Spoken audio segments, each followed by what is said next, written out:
How many of you, when you walk into a room full of strangers, feel comfortable? Oh, we have about 20 people raise their hands, and you're all looking around going, who are these normal people? Now, I'm going to give you a little bit of information about the 20 of us who raised their hands and you thought they were normal. We are sick human beings. I mean, how many people say, let me get up, first of all, to leave your room in this hotel is an interesting venture, and go with people you don't know. This is awesome, and it's daunting. We don't know people. We don't know what to say to them. We don't know what to say next. Sure, we were taught to put out our hands and say our names. That we know how to do. But how do we build the conversation and the rapport that builds the relationships upon which all business is based? Susan RoAne motivates her audiences and gives them the tools and confidence. How to work a room. What stops us from working a room? Well, there are things I call mother's dire warnings, and the first one sounds like this. Don't talk to strangers. And this is what we were taught. Don't talk to strangers. The only problem is that when you're at Apex, even though you might be new, nobody here is a stranger.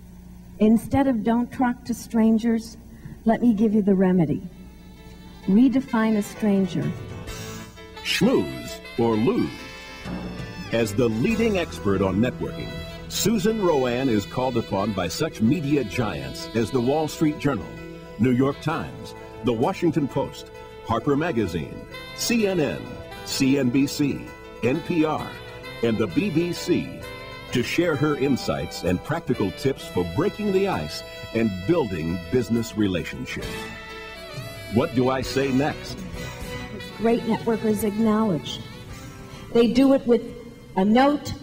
Like, I know people who get wedding gifts and don't send thank you notes because they're too busy. Miss Manners once said, really, you too busy to send a thank you note for a gift? Send it back unopened. We need to acknowledge gifts of time, leads, information, and support. And thank people. People will remember if you say thank you, because so few people take the time for the pleasantries. Remember the magic words you taught your kids, please and thank you? They work in the business place.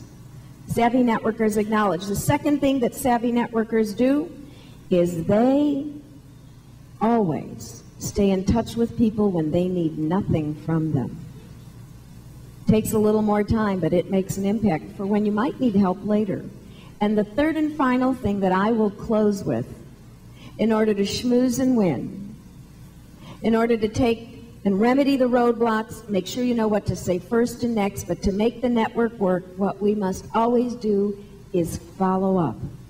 The magic is in the follow-up, and what I want you to do after you leave here today, I want you to make sure if you've met someone you liked, if you loved the program, if you saw someone that you were with sitting at the luncheon, I want you to make sure that you send them a note that says, great meeting you. Let's stay in touch.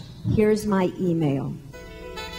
Savvy networking, whether in sales, management, or customer service. The secrets of savvy networking. I did a series of 4 programs in New York last year for Chasen, and I interviewed their #1 sales winning, pinnacle award winning person. I said, tell me what your secret is about how you are able to make so many sales of products to your customers. She says to me on the phone, oh, you misunderstood. I've never sold anything. I said to her, oh, I'm sorry, they gave me your name as having won the Pinnacle Award for 4 years. She goes, no, I don't sell anything. She says, what I do is I get to know my customers. I don't pick up a phone to tell them about a product that I already know isn't going to fit their needs. But she says, I get to know them as people. I know about their kids. I know about their parents. I know about where they went to school. I know when they're trying to, raise money for the Leukemia Society benefit. And she said this, and I thought this was the crux of conversation and sales.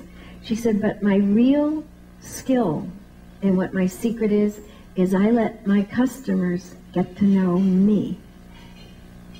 She said, I didn't tell them the part when my son went to juvie hall. She said, you can't tell them everything. But they knew that I was worried about my mother. My mother had taken a spill. They know enough about me that I'm a person to them. People do business with people they know, like, and trust, not with companies. When you want results, you want Susan RoAne. For more information, contact the RoAne Group.